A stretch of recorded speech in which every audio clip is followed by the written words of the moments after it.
You've been working out for 6 months straight and decide to check out your progress in the gym mirror. Flexing your arms, you see your biceps bulging, triceps tight, legs like a runner, and a belly poking out over your spandex shorts. What gives? How could it be that all of your work is going to waste when it comes to your stomach? On today's episode of the Infographic Show, we're going to go into why you can't lose fat in this area and some other crazy weight loss facts you might not be aware of. Number 21. The number one thing people ask trainers about as summer approaches is how to lose belly fat. And it's not just something people are concerned about for appearance sake. The presence of excess belly fat increases people's risk for type 2 diabetes, high blood pressure, heart attacks, strokes, even depression. Unfortunately, what makes belly fat so dangerous also makes it stubborn. That's because it's an active fat that behaves almost like an endocrine gland, releasing hormones that actually make it harder to burn fat, making losing fat a vicious cycle. Belly fat is also particularly influenced by things like stress levels and poor diet. So even if you're killing it at the gym, if you're not moving away from sugary, carb-rich foods, you're likely going to keep some fat around your belly. And even with a great diet, being stressed out about your work or personal life is still going to keep that area around your tummy wobbly because of an effect known as stress belly. When you're stressed, your body releases hormones like cortisol, which ramp up fat metabolism to give you a quick energy boost, but also crank up your appetite. It's likely an evolutionary leftover from the times when stress meant that you hadn't found enough food for the winter, and you might die. Not that Excel won't do what you want it to, but the effect is still the same. You store more fat in the long term and bloat up in the short term when you're feeling the stress. And belly fat isn't the only fat that is hard to drop.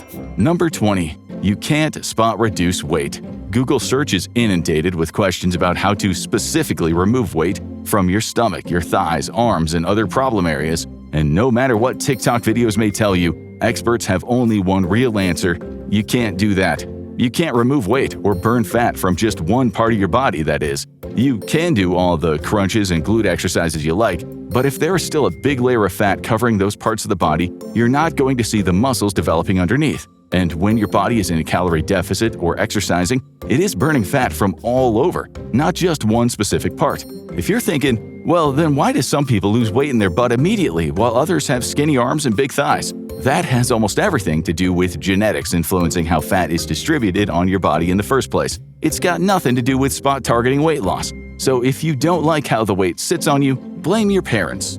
That being said, it's actually surprising what activities can affect your weight loss in general, including number 19. It turns out being smart has even more downsides than you think, including weight gain. Researchers at Canada's Laval University gave 2 groups of people different tasks before eating. One group did mentally demanding tasks, the other simply relaxed and read a book. Then they were offered food. Even though the high-focus group had only burned about 3 extra calories, they ate 253 calories at their next meal, compared to just 203 calories eaten by the relaxed group. In addition, overthinking or working on a mentally challenging problem can also cause people to stress out. Stress releases cortisol, which, in addition to promoting fat storage, also stimulates overeating. So, if your teacher tells you that you need to stop daydreaming and pay attention in class, just tell her you're trying to lose weight. Number 18. It seems like a no-brainer that eating fat will make you fat, right?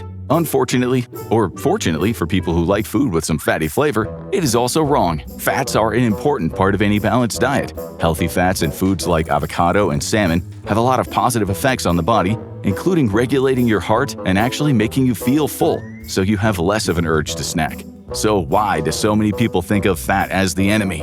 Well, that's because you've been lied to. And for that, you can blame the sugar industry. The US and quite a few other countries started recommending a low-fat diet for weight loss and improved health in 1977, when the rate of obesity was at 15%.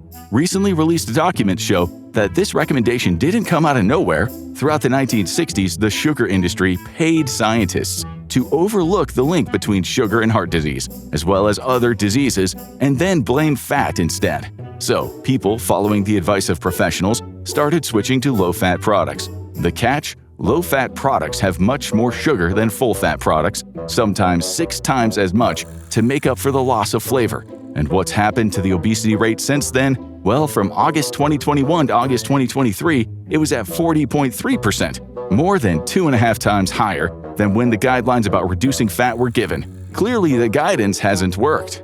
Meanwhile, the sugar industry is booming, and that is hardly the only myth about weight loss. Number 17. Many of us have heard the myth that starting the day with a good breakfast leads to weight loss and a healthier diet, while skipping breakfast is one of the worst things you could do. But that is not really true, and it's more likely a result of confusing correlation with causation. This piece of advice started being passed around after many studies showed that people who skipped breakfast generally weighed more than people who ate breakfast. But the more researchers looked into the data, the more it became clear that this was just a random correlation. People who consistently woke up early to make themselves a proper breakfast before work or school were far more likely to stick to healthier habits, both in their diet and overall lifestyle. In a controlled 4-month study with 309 adults, researchers tested whether eating breakfast actually affected weight. One group skipped it, the other didn't. But by the end, there was no meaningful difference in weight between them. There is also zero evidence that eating breakfast jumpstarts your metabolism. And speaking of food timing myths, number 16. A big food myth floating around is that eating multiple small meals throughout the day, instead of a couple of big ones, helps you lose weight. Gym rats are always meal prepping for the week and talking about how important it is to eat something every 3 hours or so, but in reality, there is little to no evidence that that is the case. One scientific review analyzed every major study on the topic and found no real link between how often you eat and how much weight you lose. Or as they put it, with the exception of a single study, there is no evidence that weight loss on hypoenergetic regimens is altered by meal frequency. So, just stick to eating when you're hungry, and that will probably be the right balance for you. After all, forcing yourself to eat when you're not hungry, because, well, it's already been 3 hours, is a surefire way to make you gain weight. Number 15. Here's something that you'll find true when trying to lose weight. Your brain almost always works against you while doing it. And one of the ways in which it tricks you into failing at your weight loss goals is that it doesn't register sugar in liquid form. So when you drink something like a soda, a high-calorie drink packed with added sugars, it doesn't process that as a huge intake of calories, even though that's exactly what just happened. If you ate really sugary foods, your brain would compensate by eating less sugary products throughout the day. But with liquids, it doesn't do that. And we're not just talking about sodas, which seems obvious. Plenty of fruit juices that you might think of as healthy also have way too much sugar. For example, 12 ounces of Coca-Cola has 1.3 ounces of sugar. But 12 ounces of Tropicana orange juice has 1.2 ounces of sugar. Better, but not by much. The other sugary drink that people often overlook? Alcohol. After all, alcohol is made from a combination of starch and natural sugar, and each gram of alcohol contains 7 calories. That's not even taking into account the sodas and other sweetened beverages that bartenders use as mixers. For example, a bottle of white wine has 0.8 ounces of sugar and 564 calories. One 6-pack of cider, drank over the course of a few days, we hope, adds 32 teaspoons of sugar to your diet. One Healthline article actually states, sugary drinks are the most fattening product in the modern diet. Number 14. In a not-so-shocking twist, the only studies showing weight loss supplements work are usually funded by, surprise, surprise, the supplement companies themselves. And since these products aren't regulated like actual drugs, they don't even have to prove that they're effective before hitting the market. Don't just take our word for it. The Obesity Journal conducted a review of 315 trials of 14 different weight loss supplements. They found that the effectiveness of a vast majority of weight loss supplements are backed by little evidence or none at all. In fact, some supplements can actually be dangerous. One popular ingredient in supplements called phenylpropylamine has been found to have little to no effect on weight, while at the same time inducing anxiety, insomnia, high blood pressure, and increasing your risk of stroke.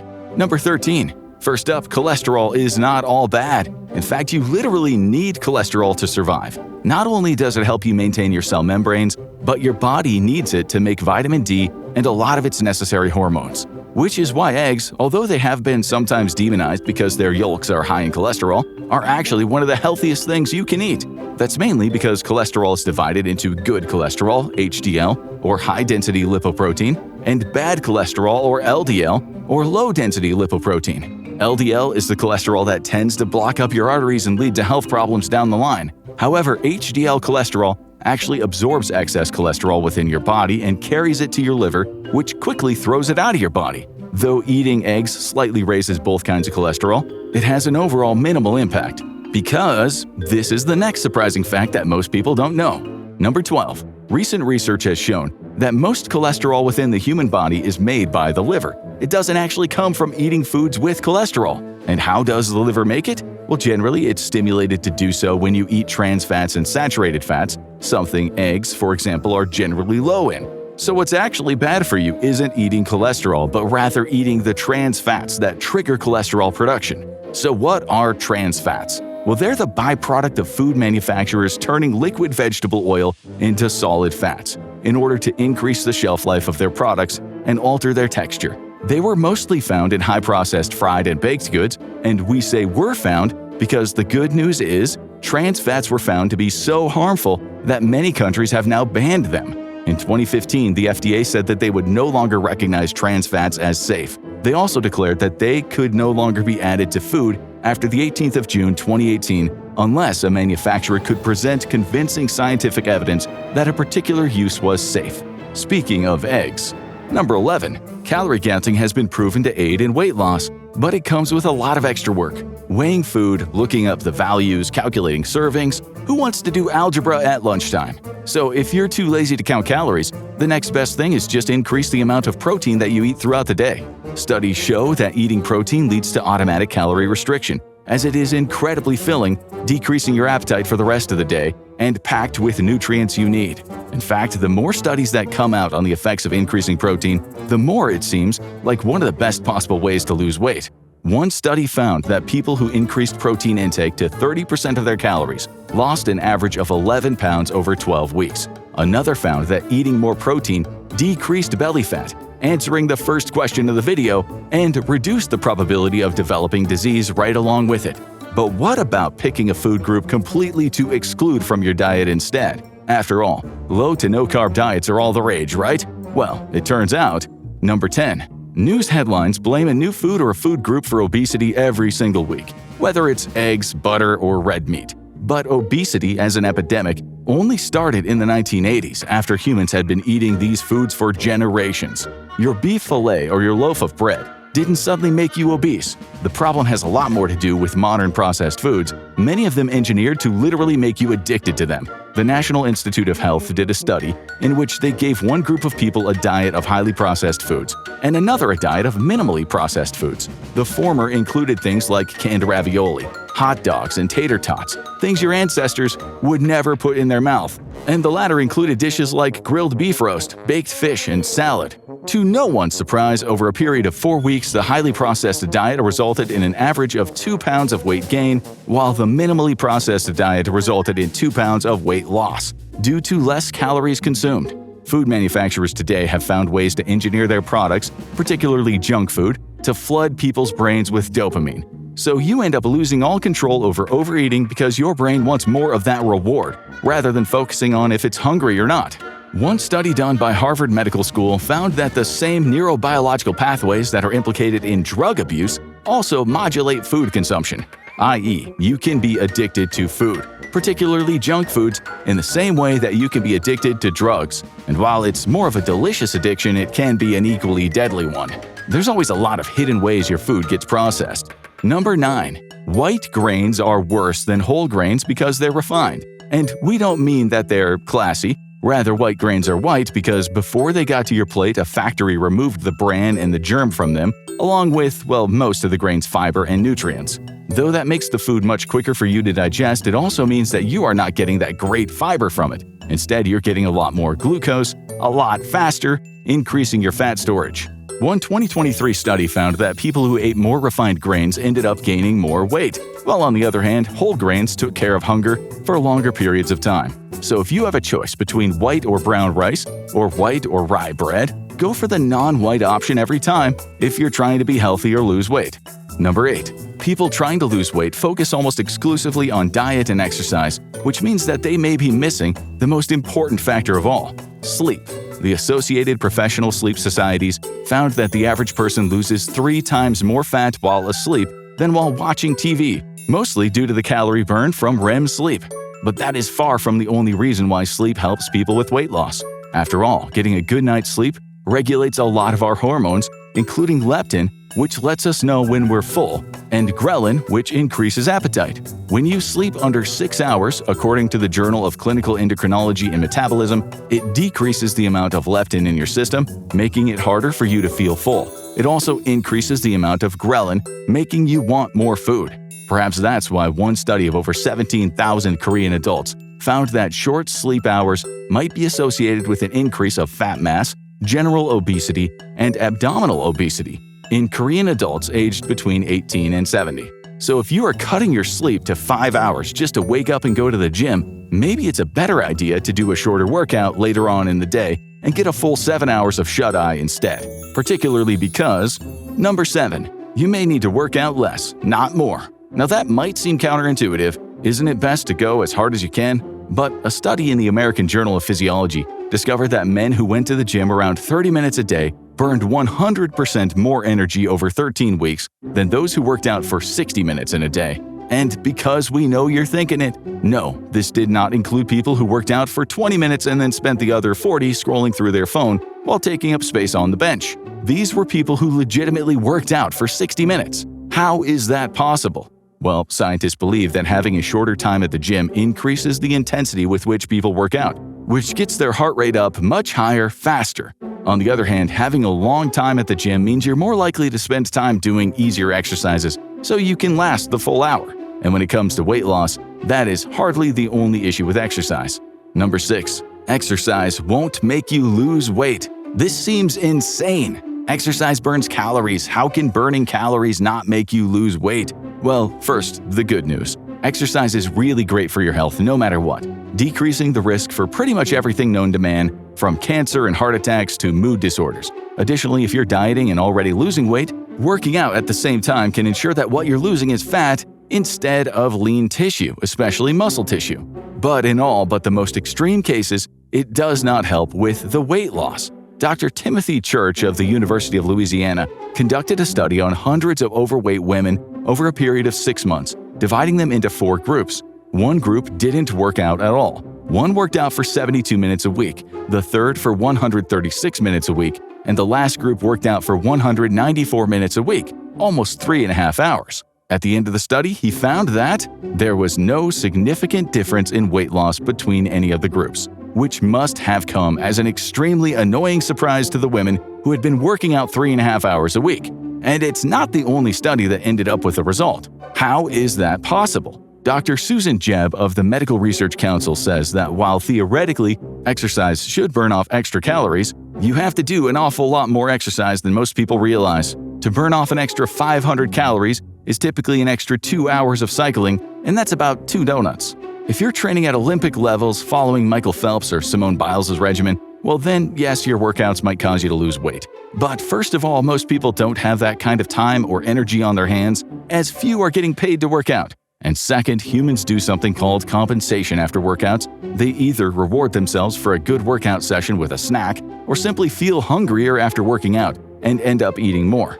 In some cases, scientists observed that people who had worked out were less likely to be active throughout the rest of the day as well, as they ended up tired. That means for most people, almost all the extra calorie burn from working out is canceled out. You should still work out for your general health, but if your primary goal is weight loss, dieting is the way to go. Number 5. Though people tend to lose weight for physical reasons, it turns out that losing weight, if you're obese or severely overweight that is also great for your mental health. And not in a general, your body feels better so you do too sense, but in a real neurological way. One 2013 Swedish study found that older women's scores on memory tests improved after 6 months of being on a weight loss plan. When researchers scanned these same women's brains to confirm their findings, they showed more activity in the memory formation center. And the effect weight loss can have on obese people's mental health goes way beyond memory to much more serious diseases. Obesity medicine physician Dr. Kristen Beyer says that clinical studies suggest the importance of diet and exercise to help manage symptoms of depression and anxiety. They even prevent or attenuate neurodegenerative diseases such as Alzheimer's and Parkinson's.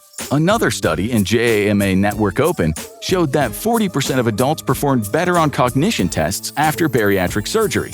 Doctors like Beyer believe the problem is in the inflammation that obesity causes, which also occurs in the brain. Neuroinflammation changes gray and white matter in the brain, decreasing people's ability to form new memories, recall memories, and increasing the risk of dementia. But the good news is the changes seem reversible. Dr. Beyer points out, that as one loses weight, metabolic syndrome starts to reverse and inflammation levels decrease, and brain metabolism and mitochondrial function improve. Number 4. You may think that people who gain weight overeat because they can experience the flavor of food much more intensely. But research actually shows the opposite. As people become obese, their taste buds become numb to incoming flavors. One Cornell University study on mice fed one group a normal diet and another diet that caused them to become obese, which seems like a mean thing to do to the mice. But scientists have done far worse. They found something interesting. The obese mice ended up with fewer taste buds. Though scientists weren't exactly sure why, they think it might have to do with high levels of a pro-inflammatory cell known as TNF-alpha, which interferes with cell death and renewal, including the renewal of taste bud cells. So the obese mice were losing taste buds faster than they were recreating new ones. However, another study found that the change in taste buds may not go only one way. Stanford University research showed that 87% of bariatric surgery patients reported a change in taste after surgery. Another study questioned whether the change in taste was found across all foods or if sugary foods made people's dietary preferences change. The Leicester Royal Infirmary found that nearly 75% of bariatric surgery patients stopped liking certain food groups after their operation, mostly meat and dairy. In either case, weight loss seems to affect your taste for food in both good and confusing ways, much more than people think. Number 3. Drinking water is not just about staying hydrated and alive, though it is super important for that as well. It can actually function as a great weight loss tool. Water helps with fat loss for multiple reasons. First off, it's one of the healthiest and zero-calorie things you can drink. If you're drinking water all day, you're likely replacing something more fattening and more unhealthy with it, like soda or fruit juices. Second, staying hydrated helps your body function smoothly in every way possible, including in hormone production, which helps regulate your hunger and digestion. Water helps the body break down fat, a process known as lipolysis, and use it as energy. So, when you don't have enough water, your body can't break down fat as well. Also, people who drink water before meals tend to feel fuller, as sometimes people mistake dehydration for hunger, hoping to get their liquid intake from the food rather than water. Number 2. For weight loss, people focus on what they eat and forget to pay attention to how they eat, and dietitians have a new recommendation for their clients. Don't eat while distracted. Whether that's watching TV, working away on your laptop, or doom scrolling on your phone, eating while distracted is a surefire way to overeat. Though humans do get signals for when they're feeling full, they're very subtle and incredibly easy to miss. Your stomach can try all it wants to tell you that it's done for the day, but if you're watching the season finale of your favorite show, you're going to completely ignore your body's signs. Number 1. Your health guru might have told you that foods like celery make you lose weight because they require more energy to process than the calories they contain. But according to scientists, the existence of negative calorie food is complete nonsense. Foods like celery, grapefruit, and broccoli are generally put on the negative calorie list, but while those foods are good for you to eat for a host of other reasons, including high nutrient and fiber content, they are not going to make you lose calories simply by eating them. One study at the Academy of Nutrition and Dietetics fed celery to bearded dragon lizards, which have surprisingly similar digestive systems to us, and found that they used 33% of the meal's calories for digestion, excreted another 43% out in ways that we'd rather not know about, and so retained 24% of the calories in the meal within their body. In other words, they definitely gained calories from eating celery. The only way to lose weight while eating celery is that if it's all you eat, since it is a pretty low-calorie food. But that's a diet we don't really recommend because eventually you're gonna need other sources of energy and food groups. And most importantly, a diet of only celery all day every day might drive you insane. Now check out what happens to your body when you start exercising, or watch this video instead.